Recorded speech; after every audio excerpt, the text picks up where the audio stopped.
Have you ever thought that why soda or water rise up in a straw? How plants and trees get water and dissolve nutrients from the soil? This all happens due to the capillary action, the ability of liquid to flow in narrow spaces through or along the surface of another material in spite of other forces, such as gravity, is called capillary action. Let's use the basic technique to demonstrate capillary action. The three glasses filled with different primary colored water and the other three glasses kept empty has been taken and they are connected with the paper towels.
What we have observed from this experiment.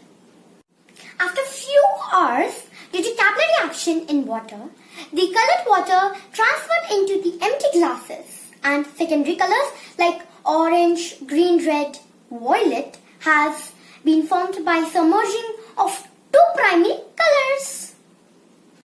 What did I learn? Water uses this process to move along the tiny gaps in the fiber of the paper towels. It occurs due to the adhesive force between the water and the paper towels. Do you think this process occurs in nature too? Yes, the capillary action in water occurs in nature too. For example, the upward movement of water in plants from roots. A towel gets soaked in colored water and get dyed in that color. Capillary action allows the drainage of the tear fluid that is constantly produced in the eyes.